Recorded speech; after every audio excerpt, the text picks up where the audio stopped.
So today I'm really excited because we're going to jump in and start analyzing the meat of Act 1. In your notebooks, please.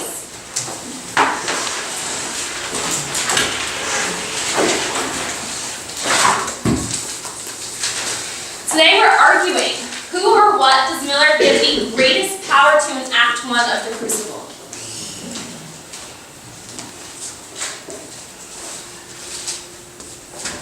In here.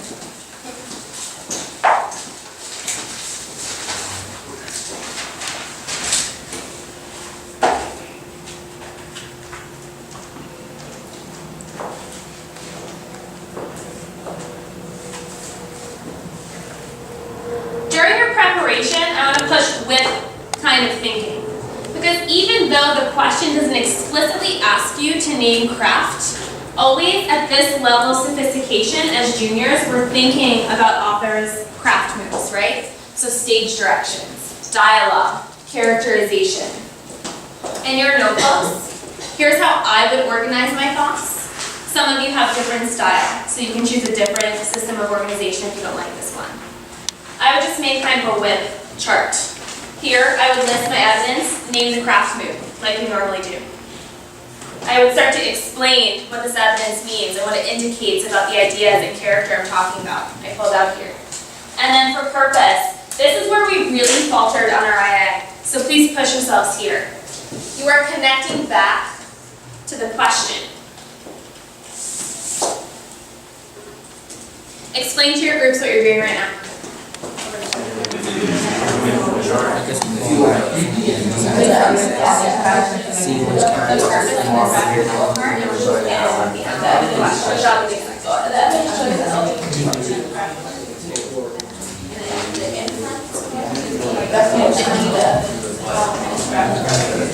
Three, two, one. I found that the clearest ideas during these activities in the past have come from students who start with an idea. Maybe Abigail, right? I think she might be the most powerful character. Then they start gathering their evidence and make their argument more nuanced, and they tweak it and change it as they see what the evidence is revealing. Okay? You have 10 minutes to independently prepare. Begin.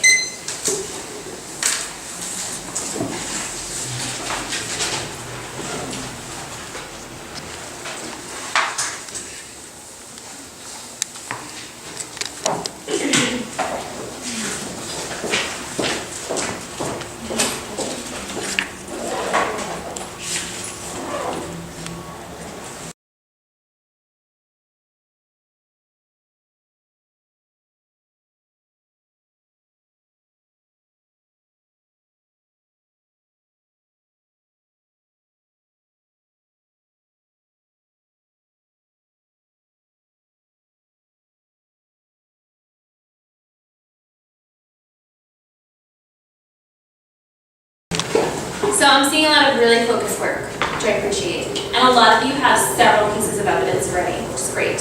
I'm noticing that what we need to work on from our IA data, right, is getting to the purpose, and I'm not seeing a lot of you there yet.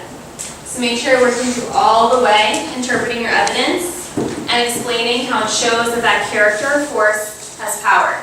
Also, I still need your eyes. A lot of you are writing about Abigail.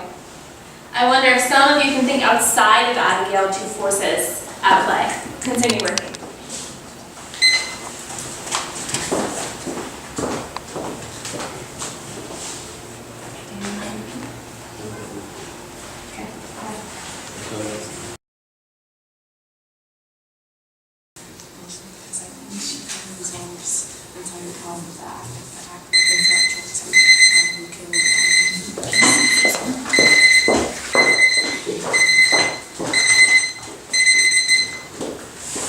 Hands down, eyes here, please.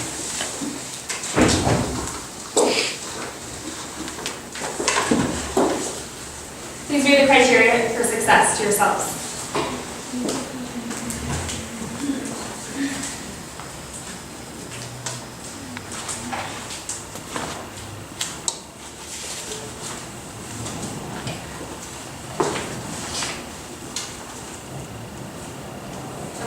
So I want you to check each other's thinking when you're hearing each other's arguments. Are we following this criteria for success? Share what you have. Go.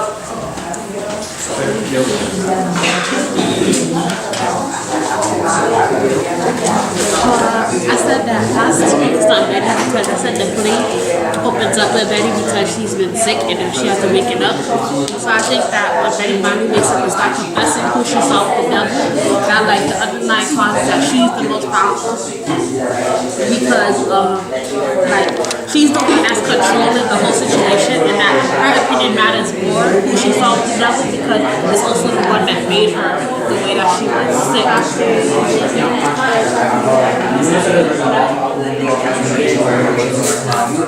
I think she uses her beauty to display a sense of innocence that in actuality is meant to be used as a tactic to manipulate people who are trying to like go against her and like make her seem like she's a witch and stuff. And then she said we did dance like she's admitting to like going to the authority.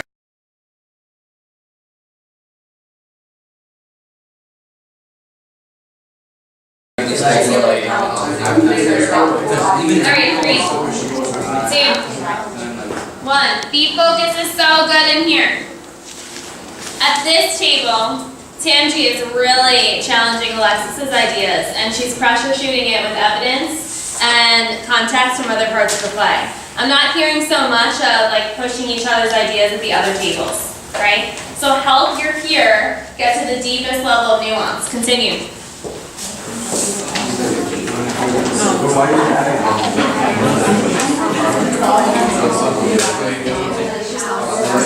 I said that.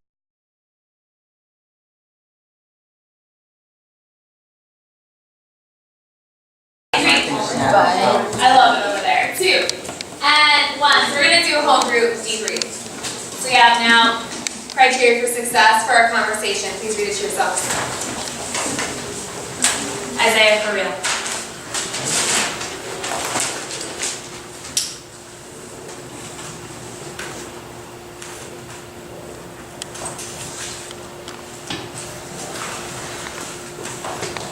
Let's really focus on this one in particular. Read it again.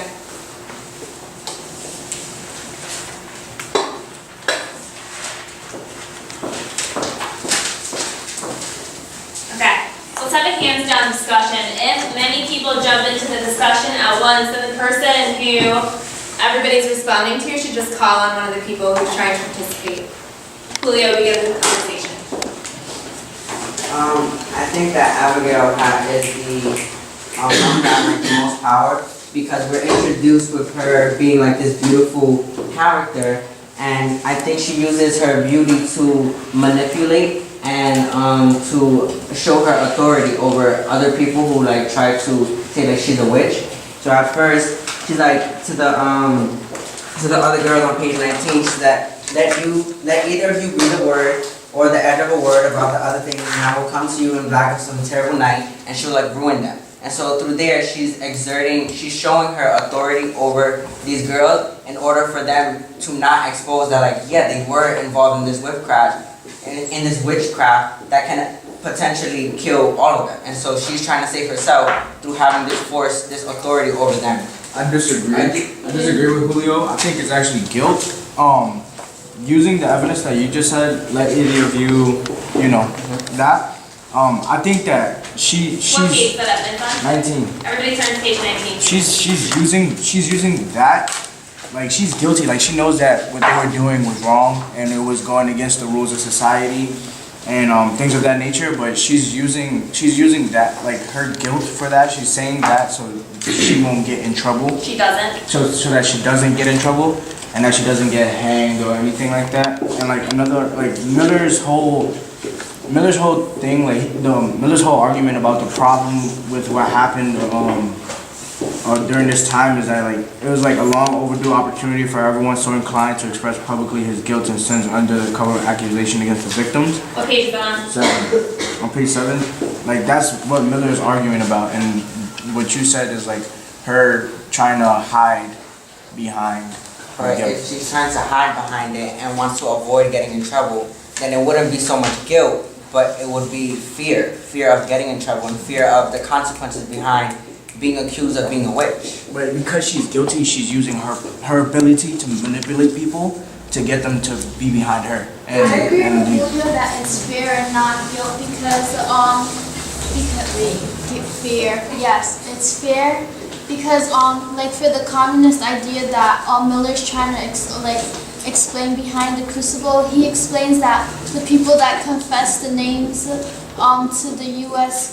community, they were afraid of losing their jobs and afraid of you know what I mean? Afraid of losing their jobs and stuff, so they confessed so then they could continue on their lives.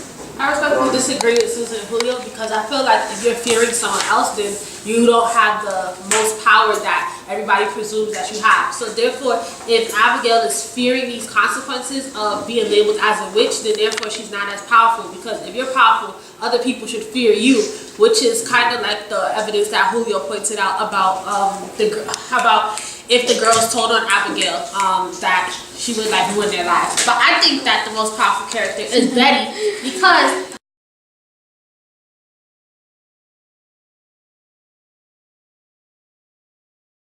Alright, so 3, 2, and 1. Okay, I'm gonna come back to you for sure, Jazz. We have a totally new idea. I need everybody to be able to give me context around the evidence about this idea. So if we want to engage in the debate about community and reputation, let's get prepared right now. Please take 1 minute.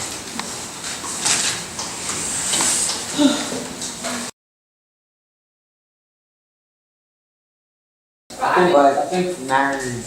think Let's hear new voices.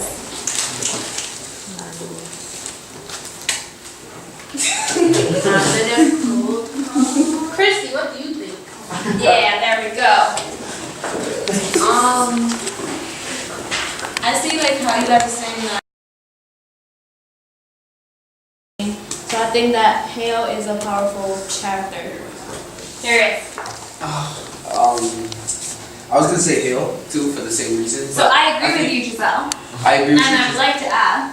I agree with you, Giselle, and I'd like to add I think that it could also be reputation as motivation to have a clean reputation, because when we look at all the characters, they don't they don't want to be seen as the devil. They all want to have their name cleared up, because on the last section 45, they're all calling each other out, and when they're calling each other out, Abigail, when she's calling everybody out, we know how she's manipulative, but behind that manipulation, she's motivated to keep her reputation clean, because she's calling out random people, everybody's the devil, and Betty's calling out people who she believes that are the devil, so it's there's motivation to keep her reputation clean. Her reputation is not already. Her reputation is already dirty.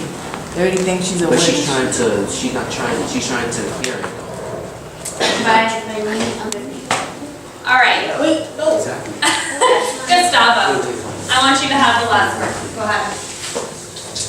I agree with Darius, and to add on, what he was saying about reputation, I think every other character is trying to clear the name of witchcraft. Abigail's blaming others for witchcraft, Betty's trying to blame Abigail, Mary's trying to confess that it was Abigail and Tituba.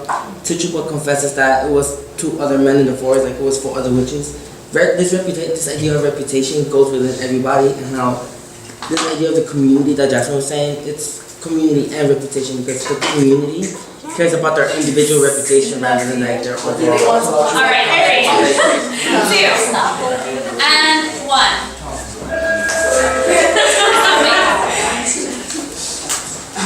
You see, that's because it's so fun to read. Reading is so fun. Before you leave, please jot down very quickly a synthesis of the best ideas you heard with your initial argument.